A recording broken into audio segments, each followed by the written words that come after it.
Ассаламу алейкум, дорогие сестры. Привет всем девочкам.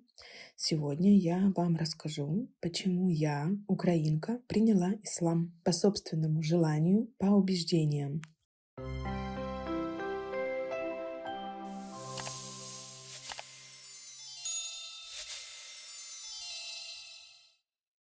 Рано или поздно, часто или мало, каждый человек в своей жизни задумывается о Боге, о сущности Бога, что это такое, где Он, как произошел наш мир, как это сотворилось, там эти динозавры или первобытные люди, или какой-то взрыв большой, и тот взрыв, он из чего произошел? Ну как это так? Взрыв должен быть, когда какая-то молекула встречается с какой-то, и тогда происходит взрыв.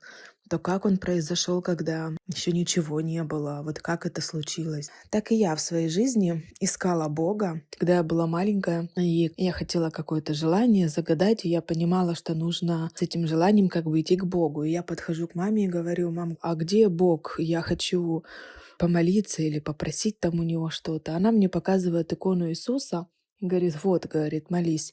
Я говорю: так это же Иисус. Она говорит: ну он же и Бог, молись ему. А я на него так посмотрела, думаю, странно, вот Иисус, во-первых, что говорили, что он сын Бога, говорили, что он человек. Как он может быть Богом? И плюс еще у меня были сомнения, что вот я смотрю, одна иконка один стиль рисования, другая иконка другой стиль рисования. По-разному, даже самые знаменитые образы, там Иисус, Мария, они все нарисованы по-разному. И у меня в голове не укладывается, как так? Каждый как захотел, так и нарисовал. Ну, как это может быть? И я так прожила долго, да, я приняла ислам в своих 20-х годах, в своих 20-х. И однажды, когда мне рассказали об исламе, первое, что меня удержало в этом рассказе, это то, что Бог един, и то, что мы его не можем представить. Это как раз то, что ложилось в мое сознание ровно, без всяких вопросов, без всяких изъянов. Я понимаю, что Бог — это что-то очень великое, величественное, что это Создатель, да, который создал все живое на земле, создал человека. Он не может быть нарисован, но это невозможно. Он не может быть то сыном, то не сыном, то человеком, то не человеком. Он есть Бог. Это вообще отдельное. Все, есть люди, есть Бог, есть животные, есть джинны, как я потом узнала. И вот я начала дальше интересоваться, спрашивать, и мне очень понравилась истина, да, которую мне рассказали, как мне рассказали о создании этого мира, что с чего все началось. Все началось с того, что не было ничего, но Бог был. Вот Бог — это такая сущность, которая была вечно до нашего сотворения, до нашего появления на земле, до сотворения земли, и будет вечно после, когда это все исчезнет, разрушится, когда мы все умрем, он будет вечно. Вот просто это такая константа, такая единица, которая никогда не меняется. Мой мозг это легко понимает, потому что я молюсь со своими просьбами, я молюсь, обращаюсь только к самому сильному, самому великому, величественному. Но я не могу пойти к статуе, у меня в голове это не укладывается. Я не могу пойти к иконке, какой-то, я не знаю, статуи с несколькими руками, с головой слона или еще чего-нибудь. И мне очень зашла история сотворения мира. Началось с того, что ничего не было, Бог был, и потом Бог начал творить. Первым Он создал трон, потом Он создал воду, потом Он создал небеса и землю. И вот с момента первого создания, первого сотворения начался отсчет времени. Мы можем сказать, да, что счет времени жизни пошел. До этого даже жизни не было, но Бог был, Он был всегда. Вот это такая сущность, которую не объять нашим разумом. Кстати, почему не объять? Потому что наш разум, он ограничен. Вот даже представьте, вы знаете, что существует 7 небес и 7 земель. И вот возьмем небеса, да? Вот то небо, которое мы видим, мы понимаем, что за ним есть космос. Первое небо, да, есть 7 небес. И вот все вот это космос, все вот наше небо, это все то, что ниже даже первого неба идет. Представляете, мы даже не можем посмотреть сверху, ну то есть мы не знаем, что там происходит. И нам это сложно представить. Нам сложно представить бесконечность. Вообще Вселенная бесконечна. Нам это сложно представить, потому что мы сотворены, мы созданы, и у нас разум ограничен. Поэтому нам сложно, да, иногда понять сущность Бога. Но тем не менее, вот мое сердце, мой разум спокойно, абсолютно принимает то, что Бог самый всемогущий, единый Творец, Он ни на кого, ни на что не похож. Вот это то, что я приняла безоговорочно. И это было самое главное. Поэтому я сейчас это для вас рассказываю, да, чтобы вы смотрели на ислам именно с точки зрения вот этого учения, с точки зрения, как он объясняет сотворение, объясняет Бога.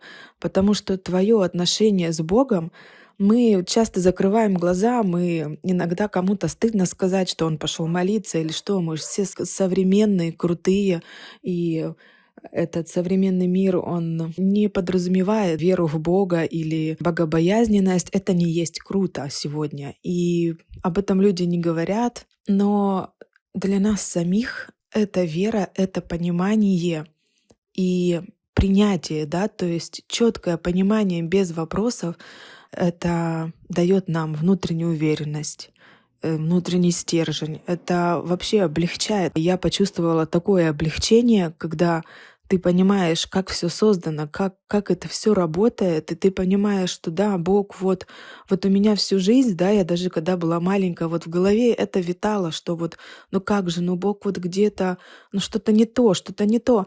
Но у меня в той жизни, да, вот когда я была маленькая, до ислама, у меня была церковь и как бы убеждения родителей, окружающих, вот эти все без объяснений. Просто есть вот так вот и все, да, есть церковь, есть Иисус, вот это вот все, что есть, и прими это и будь довольна. А меня это не устраивало. Но это все сидело глубоко вот во мне, потому что у нас не принято этим делиться, вообще не принято об этом говорить, и как бы это не важно. Важно вообще, какой у тебя диплом, да, вот типа того. И наши души знают истину, потому что когда Аллах создал Адама, Еву, была там история, потом он их спустил на землю. Мы знаем, за что они сделали.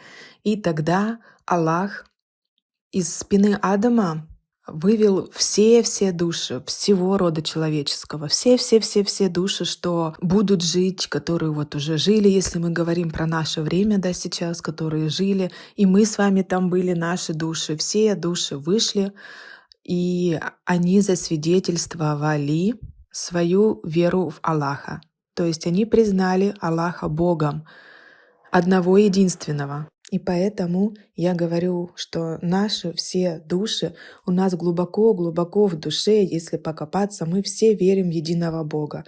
Просто весь этот наплыв информации извне это все стирает, да. Мы начинаем думать, верить во что-то другое, все это как пропаганда, да, работает. То есть, когда вам все время говорят одно и то же, то вы начинаете верить в это. Вы просто начинаете верить как бы автоматически, но если заглянуть глубоко в свою душу, то вы увидите другое. Вот так вот и со мной было, когда я понимала, что что-то не так, вот что-то не так внутри меня, что-то не так. И я, кстати, никогда этим не делилась, потому что это не принято. Я вот жила в общежитии с подружками, мы даже как-то ходили, вербна неделя была, да, мы ходили, светили эту вербу. Это тоже как-то было более даже по приколу, не столько как про религию. Мы просто как-то сходили, вот провели вместе время. В общем, было такое. Но про вот сами убеждения, про саму веру никто никогда не разговаривает. Вот какое-то табу такое летает, вот мы просто, да, принимаем то, что наши родственники, наши там бабушки, прабабушки, вот они были христианами, и мы продолжаем идти по этому же пути. Но иногда наедине с собой мы думаем, мы размышляем, ищем истину. И сложно ее найти, когда тебе никто не рассказал о ней. Ты где-то внутри, у тебя есть этот огонек где-то внутри, но тебе очень тяжело распознать, что к чему, потому что очень много извне разной информации. И вот именно поэтому сегодня я тебе говорю об исламе. Я тебе говорю, что несет ислам. Я тебе рассказываю эту истину. И я хочу, чтобы ты сегодня просто над этим подумала. пропустила через свое сердце, заглянула глубоко-глубоко в себя. Сосредоточьтесь и почувствуйте, как реагирует ваше сердце на эту информацию, как реагирует ваш разум на эту информацию. Это то, что вы должны сделать сами для себя, для своего успокоения, для своего равновесия душевного, для своей эмоциональной стабильности. Это вы делаете только для себя и только наедине с собой. И если у тебя есть какие-то вопросы, пиши в комментариях. Ассаламу алейкум ва рахматуллахи ва баракатух. Пока-пока, девчонки.